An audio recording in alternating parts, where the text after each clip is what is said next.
Welcome in, everybody. I am Mark Zeno. Of course, you can hear me locally here on 92.9 The Game. Of course, you see all my sports betting work across many different national gambling networks, VSiN, PicksWise, Sports Grid, and Bet365. I put this together today with my guest because I think it's really important for us to really get a grasp on where the state of Georgia is as far as legalizing sports betting, how close this is, how likely it is that it's happening, what hurdles they still have to clear. And that said, I want to welcome in, as you see him right here, Daniel Wallach. He's a gaming and law sports betting attorney, founded his own law firm, Wallach Legal, and UNH Law and Sports Wagering, works for the University of New Hampshire there, a legal analyst for The Athletic, co-host of the Con Detrimental podcast, and he joins me here. Daniel, welcome. Thanks for the time. I appreciate it. Mark, thanks for having me on. Sorry, the intro to my bio took half the podcast, so we'll try to catch up. 100%. All right. So you and I have kind of gone back and forth and connected on Twitter on this because as much as I am a proponent of sports betting here in Georgia, and I say this, I don't care how people react to it. I'm probably the most preeminent voice on sports betting within this state of Georgia, within the boundaries of it. I do it professionally. It's what put foods on my table. It is a lifelong passion of mine.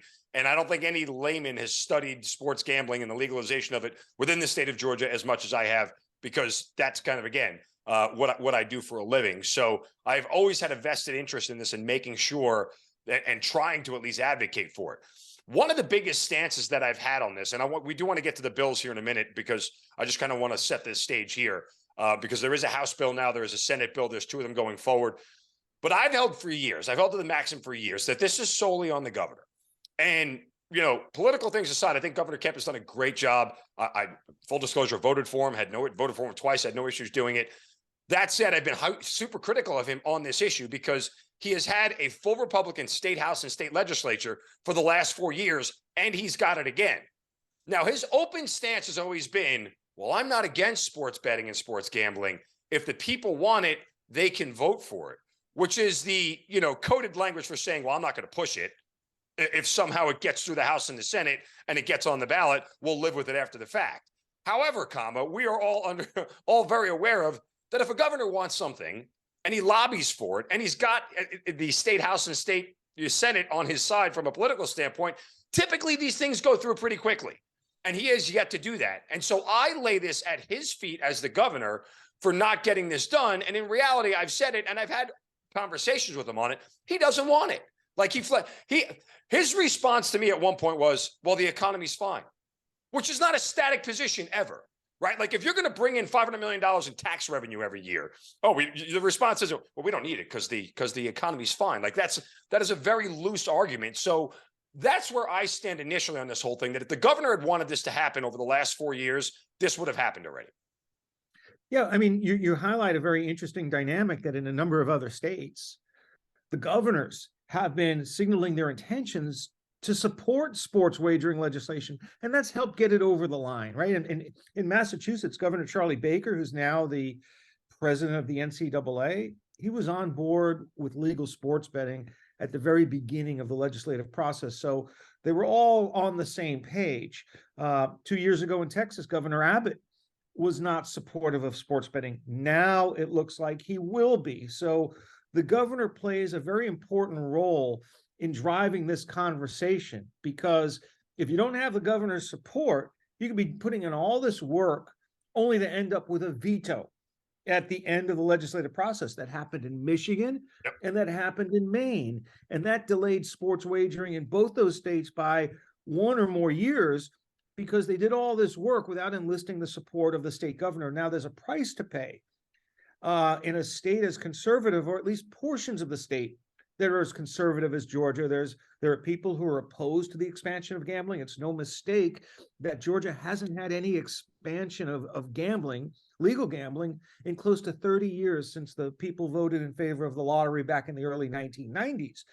If he signs a bill approving sports wagering, he's going to make more people, more voters unhappy than he'd make happy those who were glad that he signed the bill. So now, here's the counter to that, though. Price to pay for this, potentially. In his first term, I understood it from a political standpoint. He's now in his second term. He's capped out. He's maxed. He can't be governor again. He's out. Like, he's done after these 4 years. So he has no political risk in pushing this forward. to be able to do it. And that's really where I think the want to comes to the forefront, because he would be championing this from the get-go.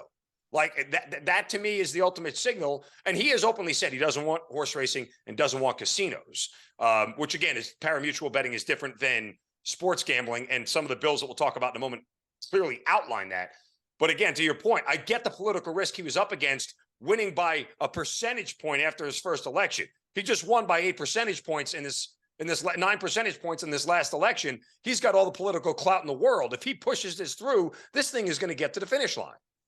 It's kind of ironic because in other conservative states like Florida, Governor Ron DeSantis is probably even more conservative than Georgia's governor. More popular. Has been at the forefront of pushing expanded gaming to show Floridians that he's driving the economic engine in Florida and entering into these deals and influencing legislation that's going to bring hundreds of millions of dollars of tax revenue into the state, and is going to be an economic stimulus, for the gaming industry. He stands by Governor DeSantis, a conservative, stands behind expanded sports betting. And I think this is one of the topics that is not as political as it used to be in the past. If you favored the building of casinos, yeah, I guess you might have had a problem. But with sports gambling being so prominent in the offshore market, and with daily fantasy sports sort of serving as the gateway in so many of these states to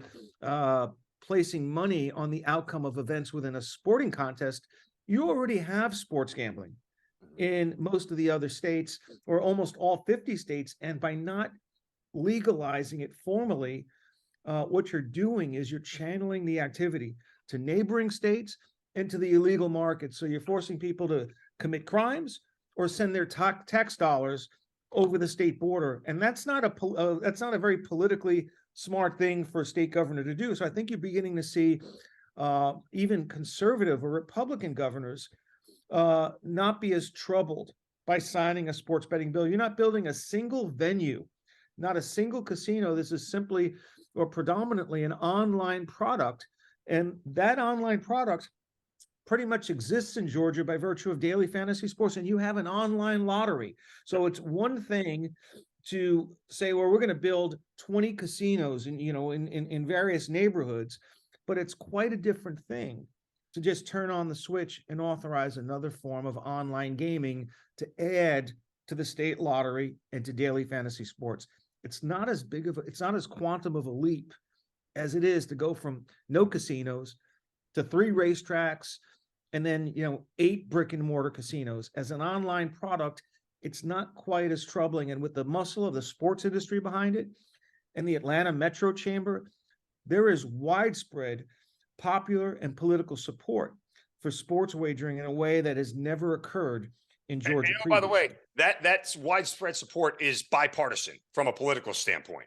It is not all on one side or the other. So, there are a lot of the right people wanting to pass this. And by the way, again, it isn't all an online deal, but you can guarantee that as soon as they pass it, the Battery where the Braves play, there'll be a sports book in it, which is great.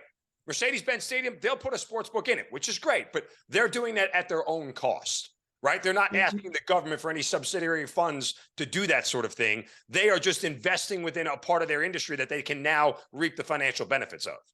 And it's already in an existing facility within a commercially zoned area, not a retail sports book, across the street from a church. So 36 states have legalized sports betting. I can guarantee you that 36 states aren't blue states. They're a combination, a mixture of blue states, red states. It's an apolitical issue. And I've been talking with lawmakers around the country over the last 5-6 years about legal sports betting. And most of them are Republican lawmakers that are behind it. So it is not quite the third rail in politics that some of the other wedge issues are, like voting rights or abortion. I think sports wagering is really a form of fan engagement, and people of all different political backgrounds love sports. They love college football, pro football, the NBA, the NHL. It really transcends one's political affiliation. Again, whether And you that's been proven. That's been Whether proven in you all vote these other red or states. blue, Daniel, whether you vote red or blue, everybody votes green, the color of money. And when it comes to turning on the faucet and the coffers, everybody is all in to make money on something. That's just kind of like the American way. I do want to get to the lottery here in a moment because there is a major flaw across the board. And I don't know how many other states are doing it through the lottery. We'll get to that. But I want to give, because for the audience sake, let's get to the bills that we have that are out there now. We had a Senate bill introduced. And for those who don't remember, a Senate bill was introduced back in 2021 and it passed in the Senate. And by the time the legislative session ended, it was dead in the House. And people got all excited, like, we're going to get, because it passed resoundingly in the Senate. Well, we're gonna. Of course, there's less senators than there are representatives, so that always is, part of the math of the whole thing. But we all thought we were going to get one step closer to it, and it never happened. That was for, however, a constitutional amendment to the state of Georgia to legalize sports betting. Lawmakers are going about it different this time.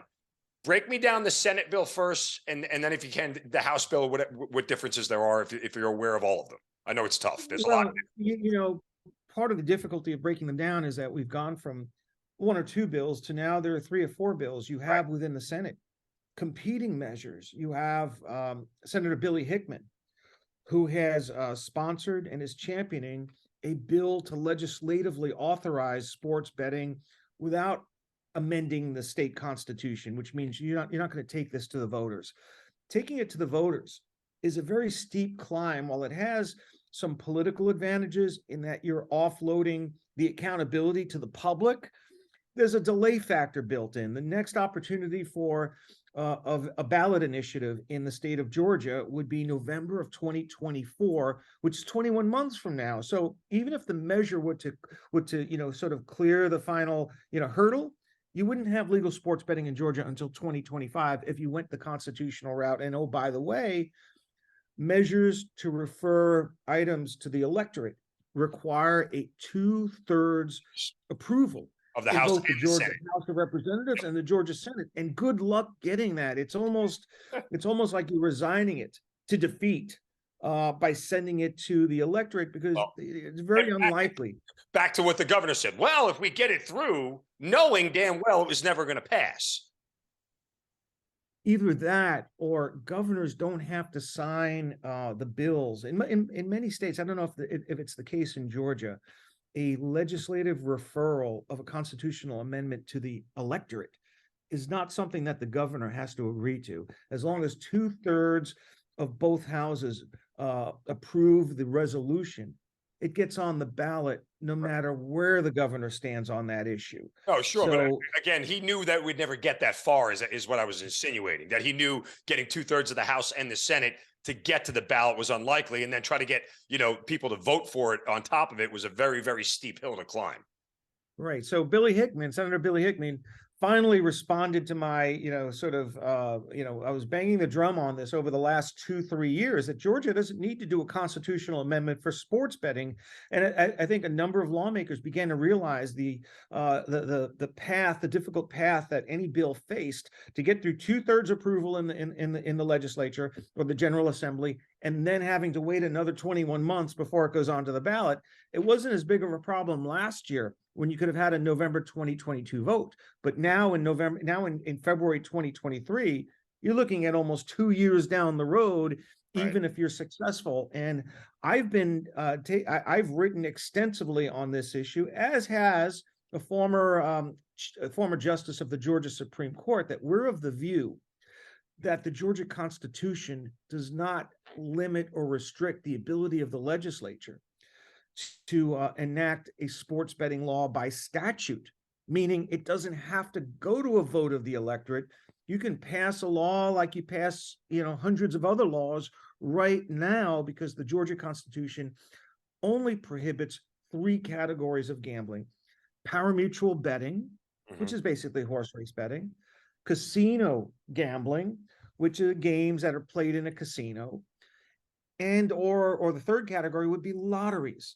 A number of people believe that, well, sports betting can be a lottery, but no. The consensus view is that lotteries are games of chance, like scratch-off tickets, instant draw games, whereas the ability or the talent needed to succeed at sports wagering is very skill centric, skill predominant. You're right. This is a business. Hello. Touts and analyzing the data and the What I do for a lines. living. Right. But this is not your opinion or my opinion. It's the opinion of state attorney generals from all around the country Right. that have basically agreed, or at least in a number of advisory opinions, took the position that sports wagering is a contest of skill that falls outside the purview of a lottery, which is a game of chance. In a number of other states, the attorney generals were asked to give legal opinions because state legislatures were considering enacting a sports betting law, and they wanted to make sure that they did not run afoul of the constitutional prohibitions against lotteries. Almost every state in the country has a constitutional level ban against lotteries. If a lottery was sports betting, then none of these states would be able to have legal sports betting unless they did these ballot measures, sending all the votes or offloading the decision to the public. And we know that hasn't happened, except in just pockets of different states like Maryland, Colorado, South Dakota. The vast majority of states have been able to authorize sports wagering through an action by the legislature to pass a bill and have it signed into law by the governor. So Billy Hickman has, understood or now understands that in order to make this happen, you need to do this legislatively because you can avoid the 21-month wait. Yep. And legislative measures only need majority approval.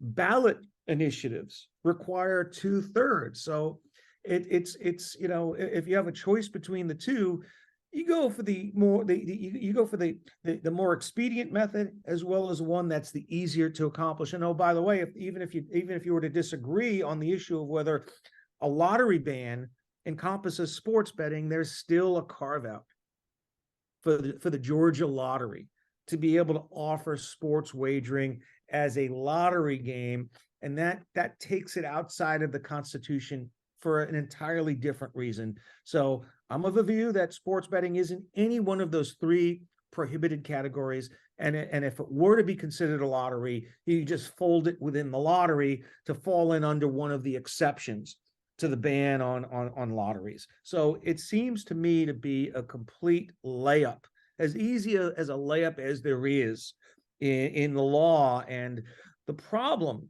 with getting this argument understood by the media, by all lawmakers, is that there's pushback. There are people that have agendas, organizations, it could be religious organizations, church groups, people who are opposed to gambling for legitimate reasons, and they hang their hat on this false flag of a constitutional issue. They do that in all other states as well. I've seen this argument pop up in Kentucky, in Florida, in New York.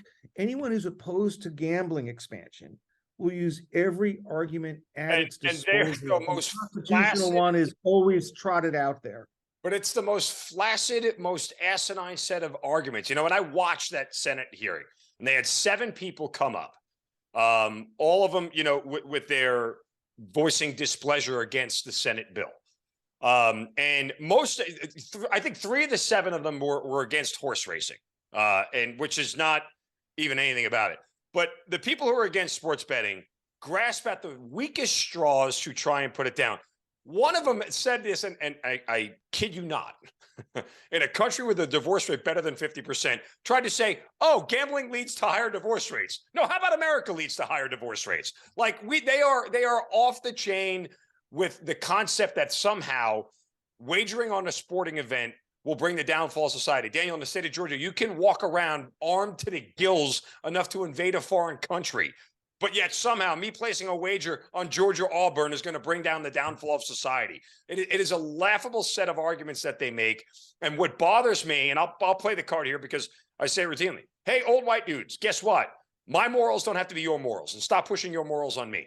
Right? Like, I'm totally okay. I'm a good Christian. I go to church. I raise my kids. I pay taxes. And guess what? I want to bet on a damn football game on Sunday. It's really not that hard. Moral and religious objections are okay. People have legitimate objections or opposition to sports wagering. Argue it on the merits.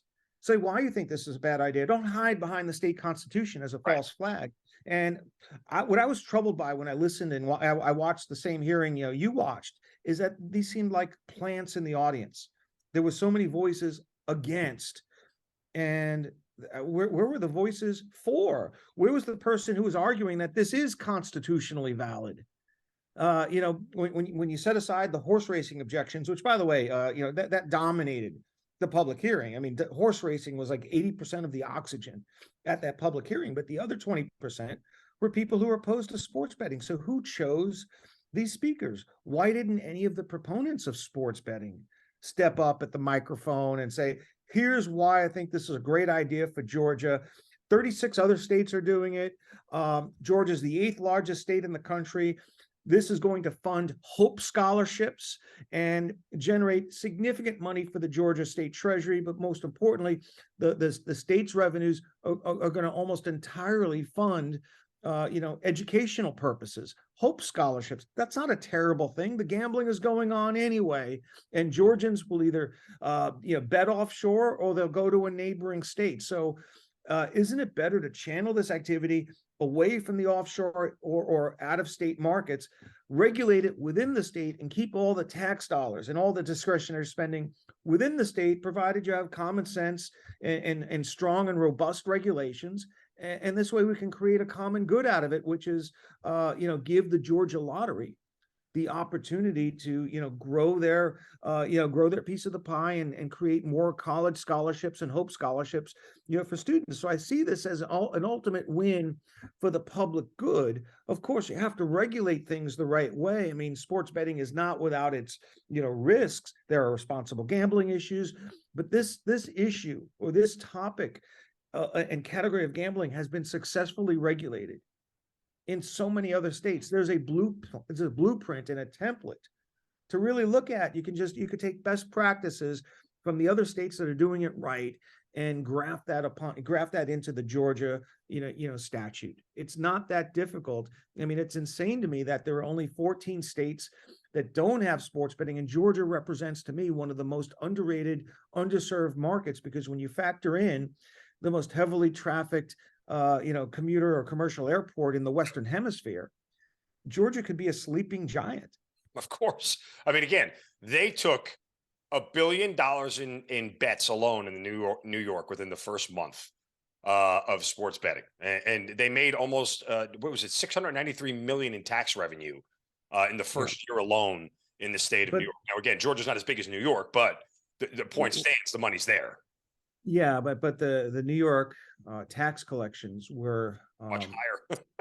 were higher because the tax rate imposed on operators was higher, 51%, right? Based upon a competitive bidding process. So in order to be licensed as an online sports betting operator, you had to submit a proposal, and it was competitive bidding, and the highest bids won.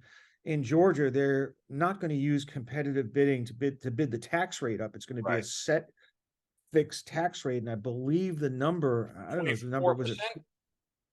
Well, it depends on the bill. On the bill, yeah, which bill you're looking at, right? Yeah, I think it's going to come in less than 20%. But the problem with Georgia, at least right now, is you asked me to outline and highlight, summarize the different bills that are out there. There are now beginning to be too many of them. And for a state that hasn't passed any significant gaming legislation in the last 30 years, you need to be singing from the same chorus. Yep.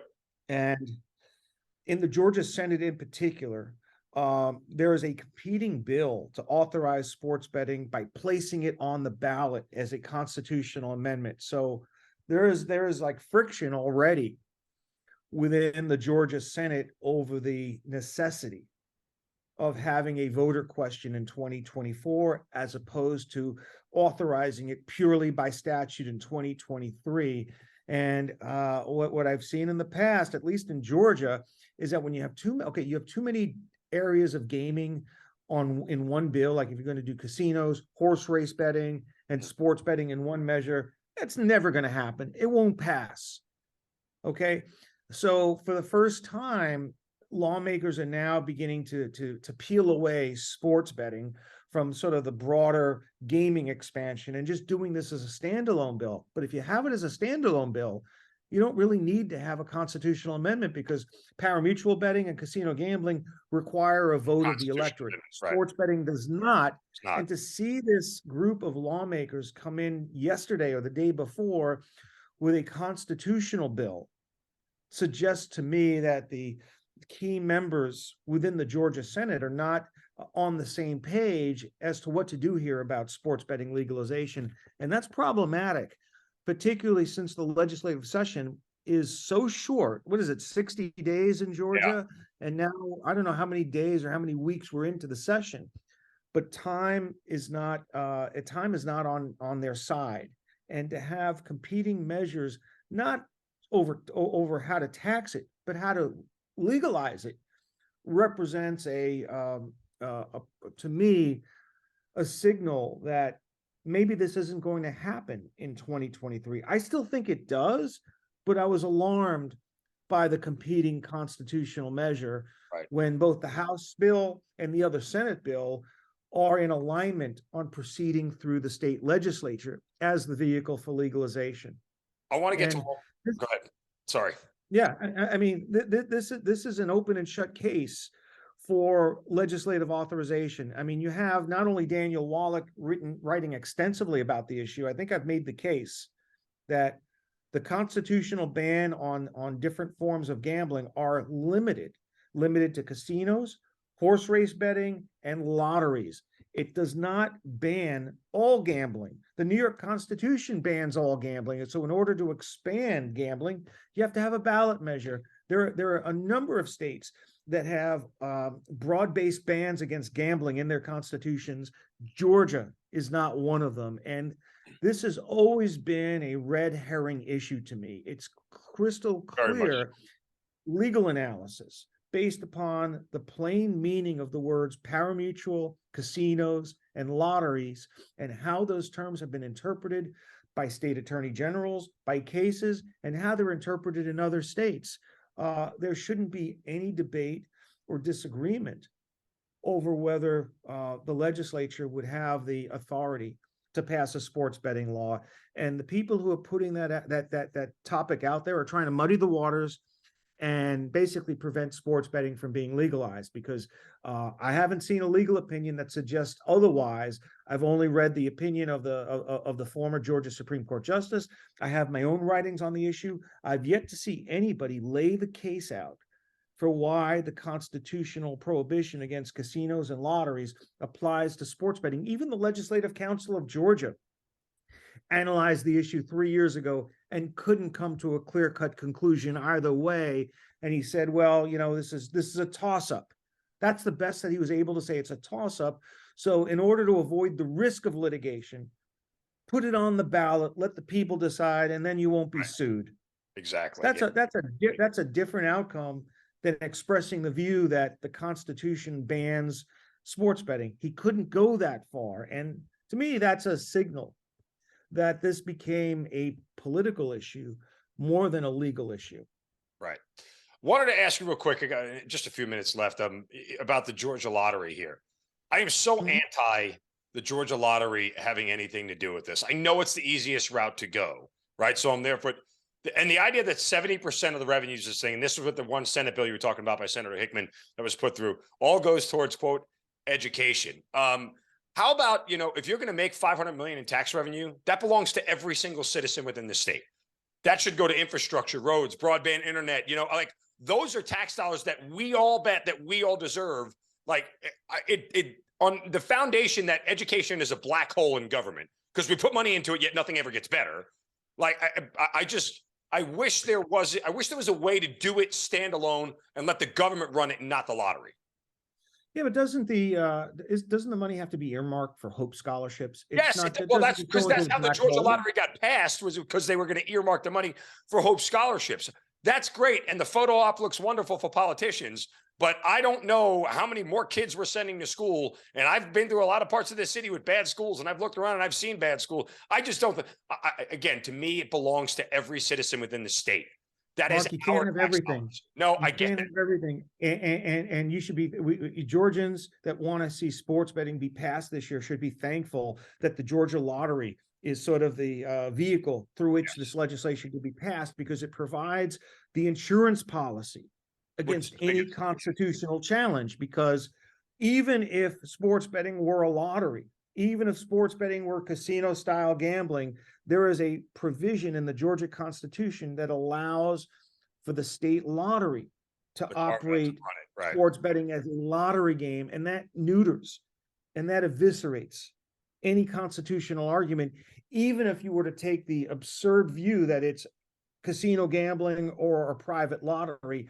It's the ultimate insurance policy, and it gives the lawmakers the necessary cover to pass this law and to get over the objections based upon constitutional grounds. So I think the presence of the Georgia lottery makes it more likely than not more likely, that this legislation gets passed. Without the Georgia lottery, it might be much tougher sledding, and you might be waiting until 2026 or 2027. So be thankful you have that as the sort of the straw man to sort of bless the legalization of sports wagering. If I'll ask you to put your handicapping hat on here, if you had to give a percentage that you think one of these bills ends up passing, and you're right, there is a certain level of cannibalization with too many of these bills, because you'll get people split. I'll vote for this one, but I'm not voting for this one, and you end up, it's sort of a third party running for president. It just dilutes the whole thing. But what's your best guess percentage wise?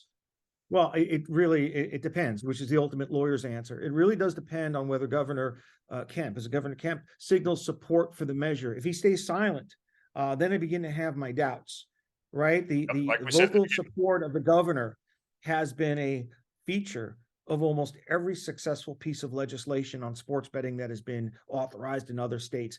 Silence on the issue doesn't bode well. So I think it ultimately comes down to which measure can get the most votes. If it's going to require, if Senator Hickman cannot garner enough support for his legislative only bill, maybe it gets done as a proposed constitutional amendment. So I think one of those two bills can ultimately pass, but it's easier to get 50% for a legislative only bill as opposed to 2/3 for a constitutional measure. And I think they'll be realistic and start counting votes as it gets closer to the end of the legislative session. And if there's not enough support for the statutory bill, then maybe it does go to a vote of the electorate, because you're going to be having this conversation every year.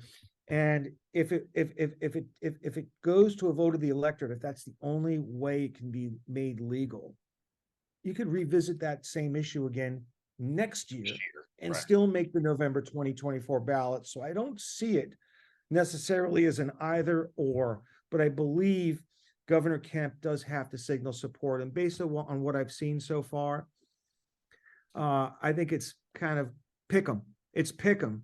But I'm an optimist, and I know that the sports teams are very influential in the state.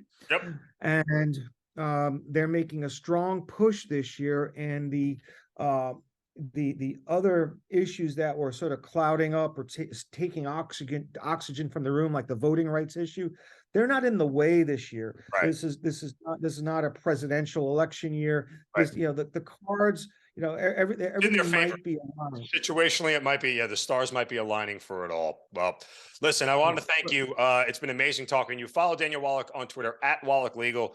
Check out all the great sports betting information that you have. I think it was great. I think it's a great conversation for citizens of Georgia to see and hear. I certainly appreciate your time, your expertise, and I absolutely know we'll stay in touch and continue to do this. Thank you very much for having me on, Mark. Just, bombard Governor Kemp with emails and text messages, because there's a lot going on behind the scenes that we may not necessarily know about. So maybe his silence is public silence, but behind the scenes, he's been supportive one way or the other. So there's time left, and I really believe it will happen. But in the absence of any smoke signals coming out of the governor's mansion, it's a big black hole right now. All right, Daniel Wallach, thank you so much for your time. Appreciate it.